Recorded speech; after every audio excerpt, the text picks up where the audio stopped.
Good evening. Thank you for joining us on Straight Talk. Our guest this evening is Mr. Lester Huang.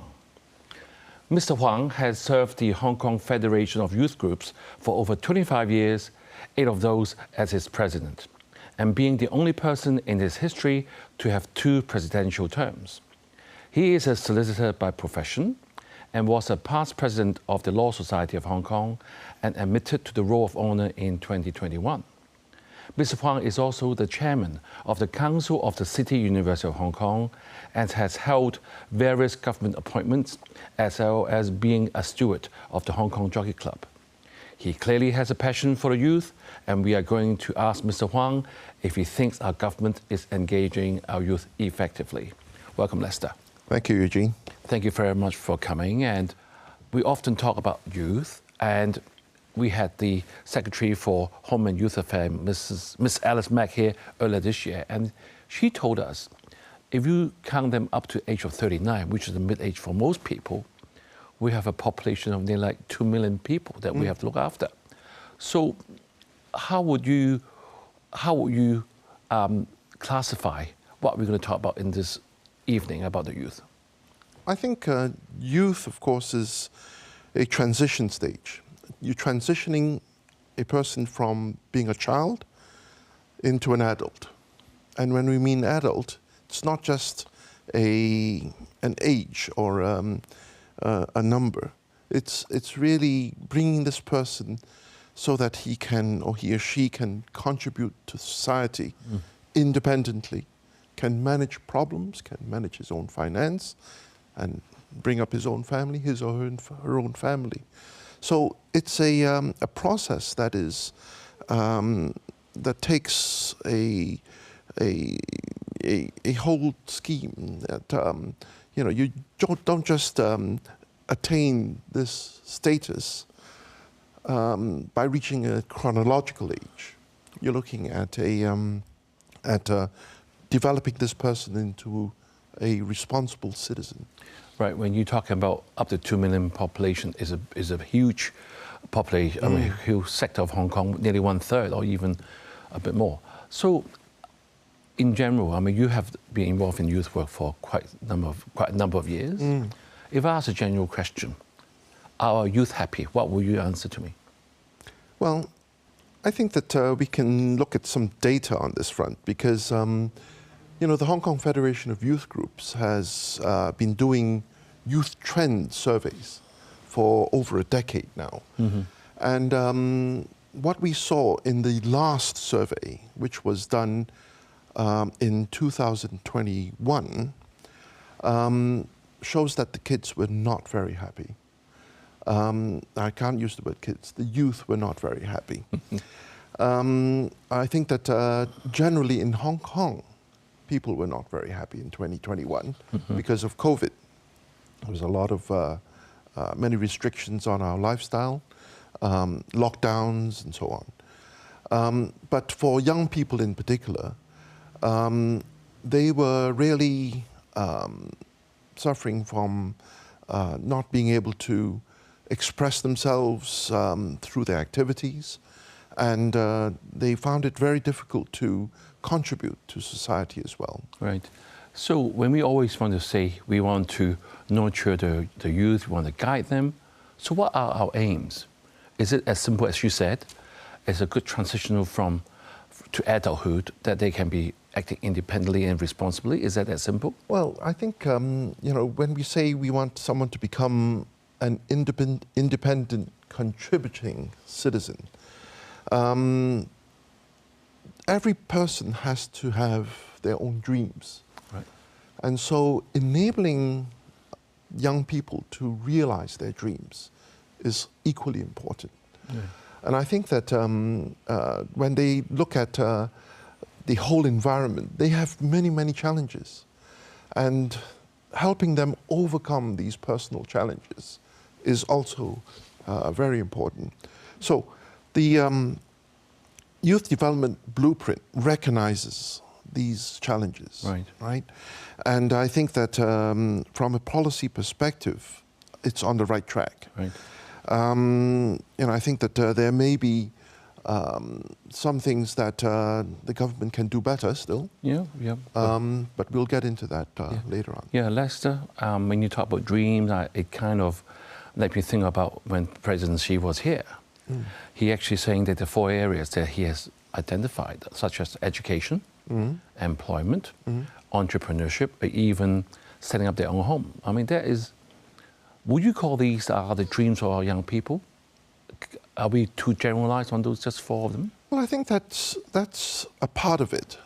These may be important, fundamental parts. Exactly. But I think that in terms of their aspirations, looking at diversity in terms of their career outlets, looking at using their creativity, developing their innovative skills, and applying these are all the dreams of young people as well. I think that we have to cultivate the right social and educational opportunities for them. We have to help them set up their homes in terms of, if they want to set up a family, they need a place to live, they need a steady stream of employment. And so all of this at the same time as wanting to contribute to society through participation either at a community level or at a government level. We just mentioned earlier there's a big population of youth, and if I may ask for your opinion, which sector do you think it needs the most intervention, and how successfully have we been engaging? I can't single out any particular sector, to be honest. I think that every young person has challenges, and I think that starting from the education they receive, as well as the social setting they find themselves in, it's all a process, and everyone needs to have something that society can give them. So I can't really say separate out any particular sector. Right. So Lester, when we talk about you're in the youth work for many years, and the Federation Youth Group has been there for much longer time in trying to assist our youth. I won't use the word help, but assist. I often ask myself, when you try to talk to young people, of course we try with our best intention, tell them what we truly believe. But do they want to be engaged, or do they want us to guide them? Or someone said to me, let me make my own mistakes, you have made yours. Well, let me say this. For a young person, I mean, both you and I are professionals. You're a dentist, I'm a lawyer. For a young person to join our respective professions today, they are looking at very, very different challenges from what we encountered when we were at their age. And so we just cannot simply replicate the same, right? And hope that they will do well. For a young person to succeed, I think that there is a whole host of factors that we need to take into account. And their challenges are very different from ours. Just looking at the use of social media is one thing. I mean, I see this as an important tool, but it also brings with it challenges. Right. Lester, you mentioned that our youth weren't very happy, or in Hong Kong in general, not very happy about COVID in 2021. But before that, we had the social unrest, and it's quite a good indication of kind of what we call disconnect between the youth and the government, so to say.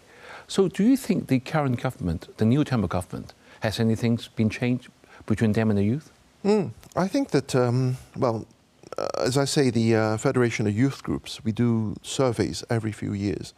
And the data we have collected in recent times suggests that there is a vast improvement. I think that, first of all, a vast majority, over 70% of the young people, feel a strong sense of belonging to Hong Kong. And I think that's very, very important. Another 59–60% would like to, in fact, contribute in some ways to the development of Hong Kong. So young people will do their part, right? If given the right opportunity, if given the right circumstances. Right, Lester, let's take a break now. And viewers, do stay with us. We will be right back.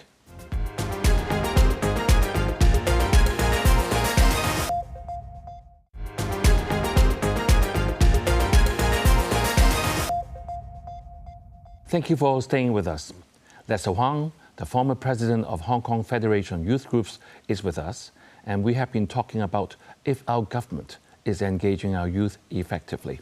So Lester, on the first half, you mentioned that our youth are much happier, and I think you said they wanted to have more contribution to the community. And I also asked you if, even with the best intention, do our youth need to be helped? You said it very right that they have different challenges, and give them the opportunity, they will do the job for themselves. Very encouraging to hear that. So any more interesting data that you have collected from your the surveys? Well, I think that another very clear trend among the young people today is they really want the government to listen to public views, not just their views, but views of the public generally. And I feel that engagement on the part of government is very important. I feel that 32% of these young people feel that really government needs to respond to their views. If their views are not accepted, then why? And why are the government doing things? Why is the government doing things in a particular way, which may not be in accordance with what the public majority view is? Mm-hmm. So I think that that is something that's coming through very clearly, and I think it's interesting to see how young people relate to themselves and make decisions among themselves. Very often we find young people chatting in groups, but without a clear leader, and they build up consensus through a dialogue among themselves. And I think that government may wish to adopt some of these mechanisms, because going in on a top-down basis is not going to open up these young people to them. Yeah. Right, Lester.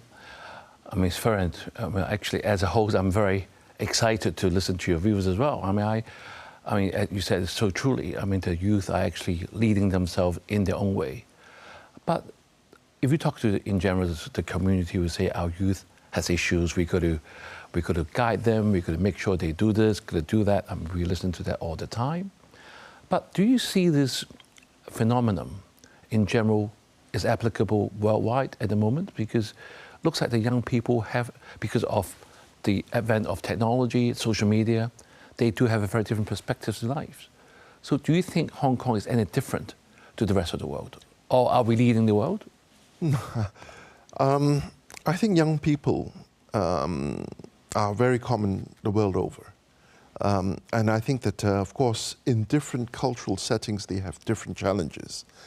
The opportunities that are available also vary from one place to another. But in terms of the aspirations that young people have, and in terms of their wanting to contribute to society, wanting to build up their own expertise, I think that this is universal around the world. In terms of the young people in Hong Kong, I think it's very encouraging that there's a sizable number who really want to participate more in the government's work. Right. And I'm very happy to see in the Youth Development Blueprint that the government is ready to embrace them into government committees and so on, even on a self-nomination basis. Mm-hmm. I think that if we can expand that a little more, it'll be even better. It's good because young people need to understand what issues government is dealing with. They may be able to participate and contribute their own ideas in terms of solutions to any issues. But most important of all, it's engagement. And through that engagement, they gain ownership of the issues as well. And in that sense, they become part of the community and see that their work results in an impact in terms of policy or in terms of any working procedures. Lester, by discussing so far, we know that our youth have their own style and they're moving along in their own way, but we must give them the opportunities. But from a government point of view, before we go into the government youth blueprint, they must have some sort of classification or to try to stratify the different groups of youth. Will you say using school results are a good one to do that? That's one way, but it's not. It should not be the only way. Right. Let me tell you, the group that this blueprint perhaps does not address are those we call NEETs. They are youth who are not in employment, not in education, and not in training. Now, that's therefore NEETs, NEETs. This group very seldom becomes engaged with even NGOs. So they are not engaged with, engaged in institutions which deal with youth matters, and therefore are easily left out. They also display some other characteristics. In other words, they probably want to do their own thing, and their families probably can support them financially, and so they do not really need to engage in the employment market. But because of this rather secluded way in which they exist, they choose to live, they are not really developing their fullest potential. And it's drawing out this group of people who I would say, would number at least in the tens of thousands, right? The government itself, I think, estimated that there were over 50,000 of these young people. And that goes back to, say, 2023, I think, 2021. These young people need to be drawn out. And right now, the blueprint does not really have a plan to draw these out. Speaking to government, I know that they identify this group as well and want to do something for them. But it's locating them that is difficult. Well, Lester, as you rightly mentioned, the Youth Development Blueprint, which has been launched like 6 months ago, is kind of the first since the handover, and the Chief Secretary is actually being the head of the Youth Commission.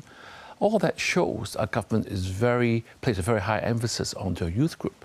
So it has over 100 initiatives, and such as you said, self-recommendation to serving committees. You see the 18 districts are having more young people serving. Youth hostel, even setting a good community network amongst the youth. All that are new initiatives. From your point of view, have they done enough, or a lot more should be done? Well, I think that the 160 initiatives will keep them very busy. But again, it's that group of needs that we really need to work on. And I think it cannot be a formalized program that will draw them out. It'll take social workers contacting these young people to identify their needs. Let me give you an example. I think that there may be some of these who are not going to work or going to school, but they like playing basketball. And they may like, engaging in competitive basketball, maybe on a 3-on-3 game and so on. And very often they need to have venues to play. Now, identifying what their need is gives the government an opportunity to engage with them. And so through that engagement, by finding a venue for them, and offering this to them, there's already the initial engagement, and we're able to draw these young people out. Right. I think that on that front, government may need to do more. Right. So Lester, on that times, I realized there's a 2023 Youth Fest at Hong Kong that was just been launched last week, and the Hong Kong Jockey Club is one of the sponsor. Can you tell us briefly what it is all about? Is it something new? And how is this going to engage our youth? Well, this again is outlined in the blueprint, and I think that the government plans to have this on an ongoing basis, an annual basis. I think the most important thing that comes out of the Hong Kong Youth Festival is engagement and positive energy. So through engagement in different activities during the Youth Festival, young people are given an opportunity to mix with each other, to learn new skills, to do things which they would not otherwise do. And through that, it really is building up their positive vibes. Yes. And I think that this is an excellent move. I think that sustaining it is important. Right. Sustaining the spirit behind it is also important. If we allow it to become just another program and we do it for doing its sake, then it will not be the best use of resources. Right. So keeping it fresh, keeping it relevant to young people is very important. Well, Lester, it comes to nearly the end of the show. I've got a last question for you. You know that the government is trying to integrate with mainland, and the GBA, the Greater Bay Area, is one area that we have to look at. From your experience if I want to ask you, what would be your advice to the youth? Of course, you hear about all these leaders saying that we must go into the GBA to actually develop. That's where our future is. So what would you say to them so that they can make that move? Well, I think that young people have very mixed feelings of relating to China. And there are a good number who want to do more in China and can do more in China. But there is also a sizable number of young people who see China as a threat. They see their Chinese counterparts as taking away their opportunities. And, they don't really feel able to compete with their Chinese counterparts. Now, for these young people, having them go into China is an excellent initiative, but it may not be something that brings out their best strength. I feel that they need to understand the motherland. They need to understand how to live with their counterparts. But in terms of progressing a career, they may be better off in Hong Kong. Right. Still, it should not deter them from looking into it or trying. Right. I feel that they need good mentorship and open opportunities to be able to engage. Right. Thank you, Lester, for sharing your valuable perspectives on this crucial topic of youth engagement. All stakeholders need to work together to empower and engage our youth effectively, as the future of Hong Kong is in their hands. Thank you all for joining us, and see you again next week.